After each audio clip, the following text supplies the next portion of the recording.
Hello and welcome to another episode of the Everyday Fans podcast where we talk sports as everyday fans do. I want to thank everybody that has interacted with the videos, the channel. It does not go unnoticed. Very much appreciated. You guys will be the reason this community grows. So if you can, please continue to like, subscribe, watch, recommend to somebody that may like sports because that's how this community will ultimately grow. First and foremost, I want to start with highlighting the Brother Rice Crusaders on the high school level here in Illinois, Chicagoland, the Illinois area. They stay undefeated, 4-0 after taking down Loyola Academy. In the first half, it was a tough game, kind of a rock fight, 7-6, but ultimately they pulled away to win 28-6 and just dominated that second half. I want to highlight particularly the defensive line. They thoroughly dominated. And to me, that's my favorite unit on any football team to watch because if those guys are able to do their jobs and get pressure on the quarterback, play the run well, it's going to be a long day for any offense. So shout out to those guys. I hope you guys continue to grow and develop as players as this season moves on.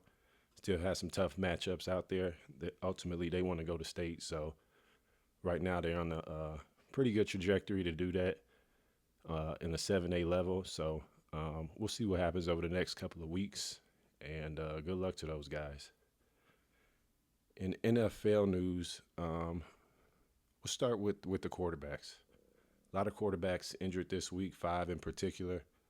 Joe Burrow, Jayden Daniels, J.J. McCarthy, Brock Purdy, and Justin Fields all out. So for you all that play like fantasy football, some of the guys that are backing these guys up, if you haven't already, I mean, waiver wires are already have been going crazy because this is not coming out till Saturday. But for you all that are in like season-long leagues, keep an eye on these guys and monitor those injuries because these are flyers that you could pick up in some of these leagues if you have one of these guys that have went down, like a Joe Burrow or Jayden Daniels. Those guys, even Justin Fields is a pretty good fantasy quarterback. So, keep an eye on these guys and take them into consideration. Some of these backups into consideration if news comes out that these starters will be missing multiple weeks. Like Joe Burrow's out, so Jake Browning is probably not available in a lot of leagues because that news has been out there a little bit. Some of these other guys, maybe not as much. But the guy I want to highlight in here, and they actually play head-to-head on Sunday. The Cincinnati Bengals travel to Minnesota to take on the Vikings, and Carson Wentz is stepping in for J.J. McCarthy. Kevin O'Connell in Minnesota has done a very good job with quarterbacks that have just stepped into his system. He's a former quarterback himself. So maybe he just knows how to teach that position to players and have success with them. So I'll be interested in seeing how he fares. I actually like Minnesota to win that game against the Jake Browning-led Cincinnati Bengals. I just don't trust that defense. And Kevin O'Connell, Minnesota just finds ways to win games. They had a crazy stat of in one-score games, they were like 11-2 or 13-2 or something crazy within the last few years. So they just know how to win these close type of games. In terms of the other quarterbacks, Marcus Mariota, veteran guy stepping in for Jayden Daniels. He played pretty well last year in a few games that Jayden did not play. But most of these guys are all former starting quarterbacks except for Jake Browning, that once had an opportunity to be a starter in the league and maybe it just didn't work out, or they're a little bit older. Like Tyrod Taylor has been around the block a few times. He's a veteran quarterback, a guy that just is really what I would consider a good backup, especially depending on the type of system you run. And the Jets run a system where they have like a mobile quarterback already started. He's a backup mobile quarterback, so he should be able to come in and that offense should not really struggle in terms of changing a whole bunch from what they want to do, which is ultimately run the football. So in terms of games, I do have an underdog, and I'll just get right into that. An underdog I really like this week, and that's the Los Angeles Rams. They're traveling to Philadelphia. Both teams undefeated. Both teams um, went to the playoffs last year, and if you remember that game, Los Angeles, it was like a snowstorm type of game. Saquon Barkley went crazy, and it was really two big runs that ultimately just killed the Rams, right? Um, if you look at the statistics from that game, the Los Angeles Rams, led in every statistical category outside of rushing yards, which was closer to 300. Um, but passing yards, total plays, time of possession was pretty equal. Um, but it's not shocking that they lost that game because of the big plays, and that's kind of how games go sometimes. The team that can hit an extra big play um, will ultimately win the game, and then they hit those couple. So going into this year, I think the Rams defense is much improved. They added pieces through the draft. They added a big time free agent in Devontae Adams at the wide receiver position, so just another weapon for Matthew Stafford, which to me is a massive upgrade over Cooper Kupp, who is a really good receiver, but I think some of his production did start to decline last year. So adding Devontae Adams, adding some pretty good rookies in the draft, and developing those guys that they already had, Jared Verse um, off the edge. So I think this Philadelphia defense on the other side lost a lot. Two big losses in free agency, and Josh Sweat and Milton, who went to the Patriots. And this defense just doesn't look as good up front. Obviously, they still have Jalen Carter, who is one of the better defensive tackles in the league, but I think Sean McVay will be able to scheme up something to be able to not more neutralize him in the game. I don't know if you just ever completely take him out, so he'll probably see a lot of double teams, and these other guys should be able to hold up against the other Eagles in pass protection to give Matthew Stafford time to get the ball to Puka Nakua, Devontae Adams, and Kyron Williams, any of these other playmakers. So the number is set at 3.5. I love the 3.5. If you're into that type of thing, take the points. But I ultimately like them to win this game as well on the money line. Um, on the Philadelphia offensive side, yes, they still have Saquon Barkley. They still have Jalen Hurts. They're going to push it. They're going to do all these things. So they're going to be in games. But I think the most underrated aspect of this game is the Rams defense. They're number one in scoring defense to start the year. Granted, it's only 2 games, but they're number one just allowing 14 points a game. So they're +1 in takeaways. The Eagles is +2, but in a lot of defensive categories, they're at the top of the league now. In rushing, they're just about middle of the pack. So that'll be the main key. Can they contain Saquon Barkley? And after losing a game like they did last year, I think they'll try and force the Eagles to win through the air. So a guy like A.J. Brown, maybe this is a game he has, we see that A.J. Brown type of game, a Devontae Smith. So they do have weapons. Hurst has just not really had to display that this year. And even going back to that game again last year, he only had 65 passing yards. But it was a sloppy game. Maybe I kind of get that. So ultimately with this game, I really love the Rams +3.5. I actually like them on the money line too. I will have the +3.5 for sure on a ticket this week. So if you're into that type of thing, gamble at your own risk. This is not gambling advice. I'm just telling you what I like, and do with that as you may. Another game that we'll talk about here real quick is a big game for my team, the Chicago Bears, as we host the Dallas Cowboys in the afternoon slot. I think that's a 3:25 kick on Fox. It doesn't get any more tighter than this. This is essentially from the last I saw last night. I haven't looked this morning. I saw about -1.5 for Dallas. So essentially a very tight spread here. over under at 50, which is only the second highest on the total week. I think the Detroit and Baltimore game is at 53 and a half. So second highest total on the week. So which is not surprising. Both defenses have struggled to start the year.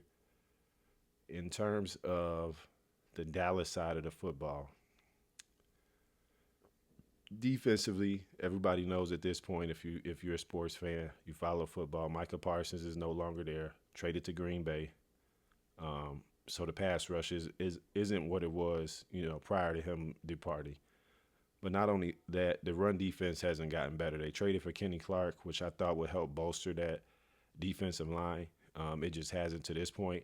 And also, they did sign Jadeveon Clowney this week, and I think he's supposed to start on Sunday, make his first start of the season. So that should help their pass rush some. But let's see how many snaps maybe he plays. But he'll probably play on key passing downs to rush the passer. But the run defense has been the worst in the league. When I look at the offensive side of the ball for Dallas, Dak Prescott's been one of the better quarterbacks in the league this far to me this year. If CeeDee Lamb catches a few balls in that first game against Philly, his stats look even better than they are now. His ball placement has been very good. Reading the coverages, understanding what the defenses are trying to do to him, and getting the ball to his playmakers has been pretty good so far this year. One of the best in the league, if not the best, if you've really watched these guys, right? When I watch the game, I don't watch games to hate on a particular team or player. I just love the game and how it's played at its highest level when it's very clean and very efficient, right? And Dak Prescott's been doing that this year. The running game, Javonte Williams has had a little bit of a resurgence. Had an injury a few years ago, and in Denver, he wasn't necessarily looking as good as he has to start the year this year. But we'll see how that works because the Bears' run defense has not been very good. So we'll see what kind of game he has. But I'm kind of anticipating the Dallas offense to put up some points in this game.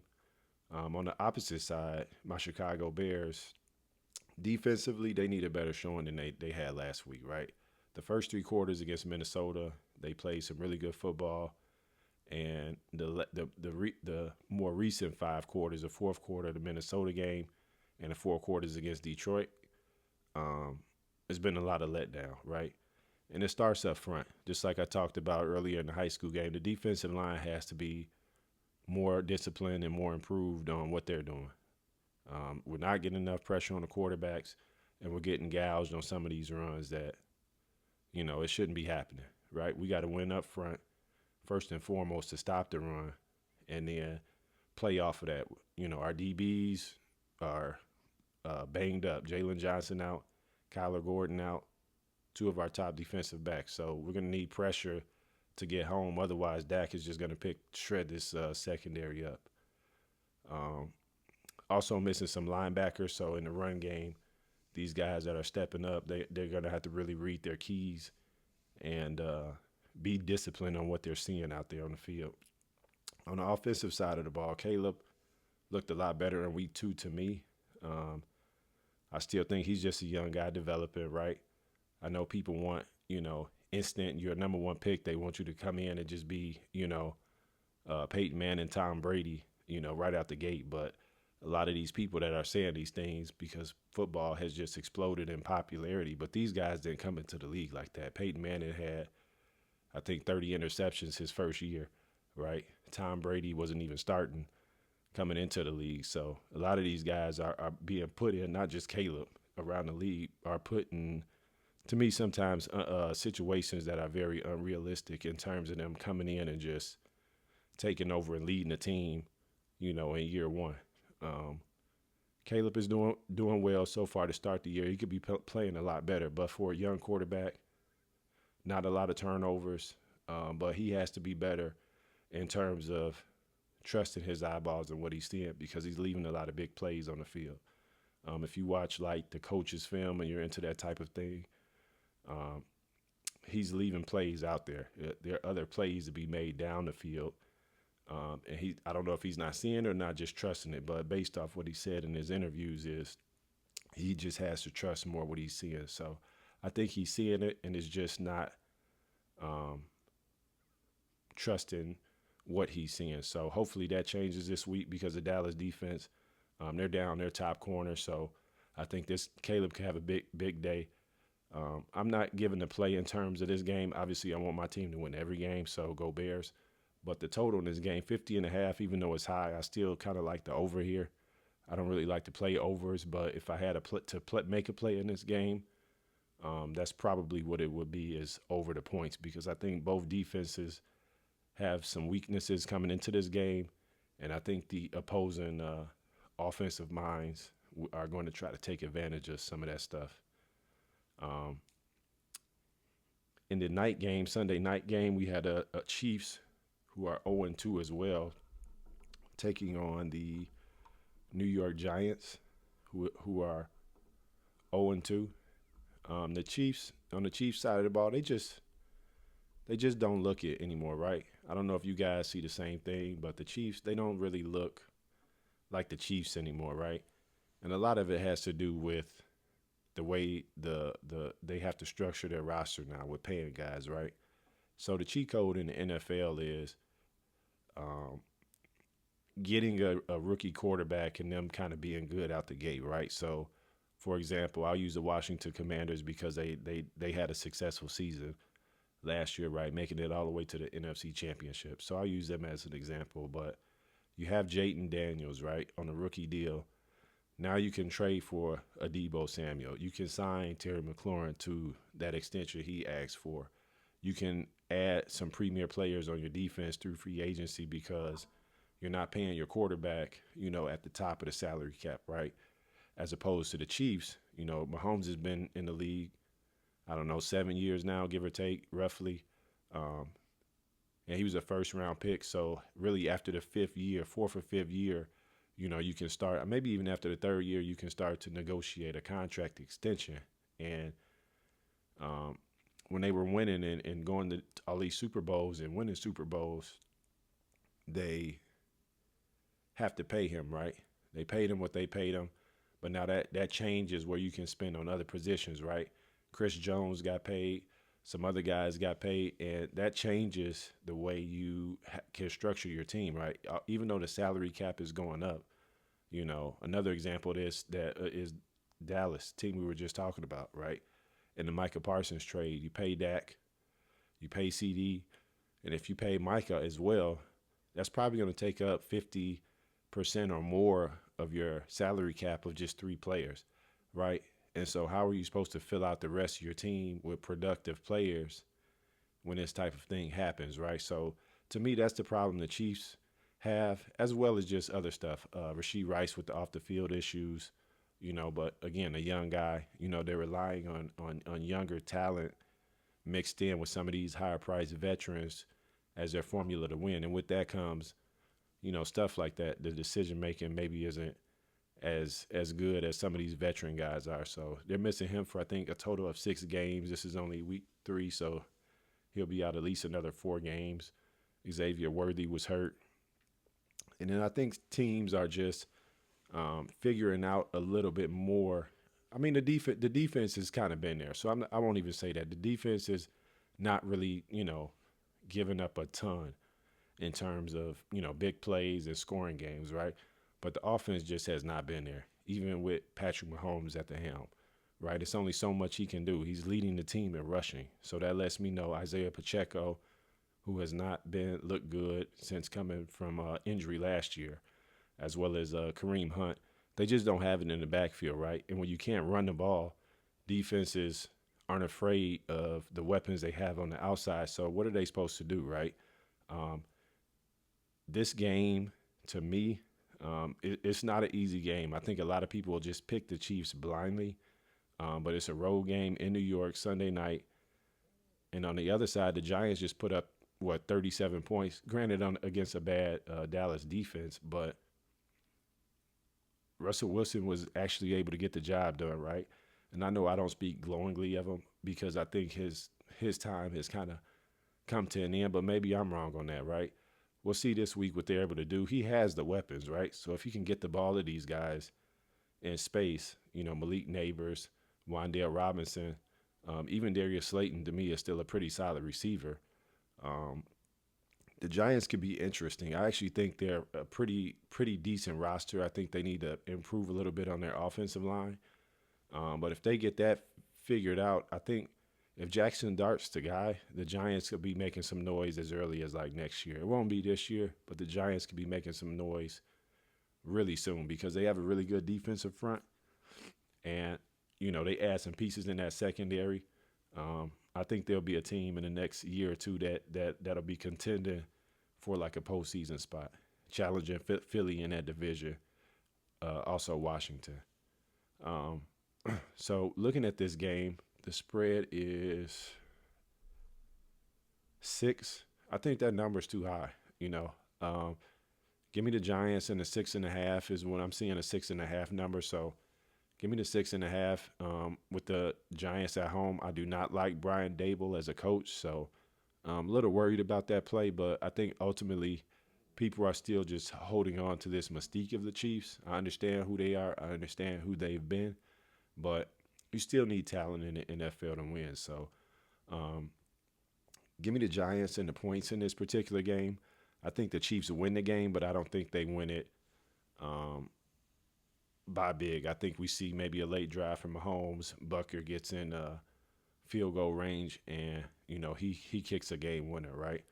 Something along those lines. But this is not an offense that's equipped right now to just put a bunch of points on the board. I'm not saying it can't happen. It's just to me a lot lower probability of that happening. Um, Last game we'll hit on here because this will be a shorter episode this week. Not going to go game by game. Um, we're going to look at the Detroit Lions, who are going to Baltimore to face the Ravens. Um, this game is at 4.5. Total's at 53.5 from what I'm seeing. Give me a second. Let me update that.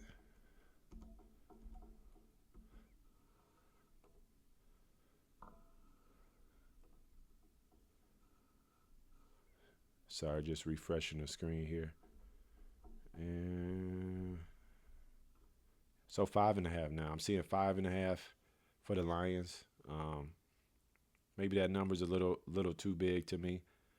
52.5 for the total. So the total went down a point from what I saw, and the spread has gone up a point. Baltimore, to me, still, they're the best team in the league. I know they lost to the Bills. They melted down late, but if that was a playoff game, I think that game plays out differently. But they do have the loss on their record, and you have to acknowledge that. But I just think top to bottom, the roster is just loaded, man. Um, so with that being said, 5.5. See, I just don't know if I trust what the Lions did last week as like they're back and they're this type of team. I think the Bears defensively just they weren't ready to, well, not even that they weren't ready to play. I think Dennis Allen is relying on his scheme as opposed to the players he has available to him. Um, and I think he's going to have to do some adjusting, and we'll see. We talked about that game, but sticking with this game, the Lions, they want to run a football, right? And the Baltimore Ravens are one of the better run defenses in the league. So I think that's the matchup to really hone into on this game. If the Lions are able to establish the run against uh, Baltimore, they will be able to get Jared Goff comfortable running the play action game, giving them some time in the pocket because those edge rushers will be a little more hesitant, to especially on the play action. Those linebackers, they'll freeze for that little bit of time and give these receivers, the Amon-Ra St. Browns, the Jameson Williams, the tight end Laporta time to, work away from their coverage, and Goff will be able to get them the ball. So from the Lions side, if they can run the football, if they can establish the run, this will be a game where they can either win it or definitely be in a game, in a tight game late in Baltimore. On the opposite side, Baltimore wants to do the same thing. They're a run-first team anyway. Derrick Henry didn't have a good game last week. I'm pretty sure they're going to come out and want to reestablish him, pound the rock. And then off that, they play a similar style, play action with Lamar. But the efficiency is there from Lamar, right? Even last week when Derrick Henry didn't have a huge game, if you look at Lamar's numbers, he's a very efficient quarterback, right? And they talk about his legs and they talk about this stuff, but look at the efficiency numbers of this guy, right? Very accurate. I think I saw a stat the other day. He has like the highest quarterback rating of any quarterback ever in history, and that's crazy for what they were considering this guy to be coming out of college. Didn't even want him to be a quarterback, right? But he stuck with it, stuck to his plan, and he's successful, right? And, this is how I want a lot of other young black quarterbacks to be, especially if they're athletic and they can use their legs. That's just another weapon, right? And you see it, and you just have to keep developing your skill till it gets to the point where it's proficient and it's something that people have to respect, right? Defenses can't just say, Lamar Jackson is just a runner. We're way past that now, right? So ultimately, I like Baltimore to win this game. I think that loss to the Bills for a lot of other teams moving forward is like a wake-up sign to these guys, like early in the season. Like, look, we ain't won nothing, right? And we have to finish and compete in games. Again, I think if that was a playoff game, I think John Harbaugh, he coaches that game differently down the stretch, and we see something different. But Monday Night Football, I don't know about the spread. I just like the game. I think I would play. I think I will play the over here. I'm not making a play on this game. I probably will have the Ravens. I might have them in the parlay that I do, money line with a few teams. And if those other ones, hit over the weekend, I'll be waiting on this game Monday night. Detroit's a good team. I do think they're a good team. I do think they'll be a team that can compete with the Packers to win this NFC North. Even though they lost the way they did in week 1, I think they'll bounce back the next time. I'm not sure when they play again next, but it will be in Detroit when they play. So that'll be an interesting game to watch. But that'll do it for this week. A lot of games. I'll highlight some games that I'll be watching today. Actually starting in a couple of hours here for college. I'll be watching the Texas Tech game at Utah in the early window. Which I'll be watching several games because I have YouTube TV. Shout out to YouTube TV for like the quad box. I watched like 4 games at once on Saturdays. The Oklahoma game, I really like Oklahoma at home with their former quarterback now at Auburn. He's coming in, so I think this will be a tough game for him today. What other games? I like Michigan tonight at Nebraska. Even without their head coach, I think this is the type of win that Michigan type of game that Michigan just thrives on. They're kind of an underdog on the road. And I think they'll want to kind of just flex like, no, we're still one of the big teams in the Big Ten. And on the opposite side, I think this is the type of game Nebraska can kind of catapult themselves into like that upper echelon of the Big Ten type of game. And then Illinois, don't want to forget about Illinois, going to Indiana. Big time game for those teams. I'm not an Illinois fan. Shout out to my Buckeyes who are off this week. But I will be tuning into that game just to see a little more of what they look like because Ohio State will be going to Champaign in a couple of weeks. So I want to keep an eye out for what they're doing. And last but not least, we have the Florida Gators traveling to Miami to take on the Hurricanes. I hate it for Florida because they have a really tough schedule. I think if the spread is still 7.5, that will be my lean, but I think ultimately Miami wins this game. And that's all I got for today. Have a wonderful weekend. A lot of good games today in college that I did not mention. A lot of good games this weekend in the NFL. But I thank you all for your time, and I'll see you guys on Tuesday with the recap. Thank you for your time.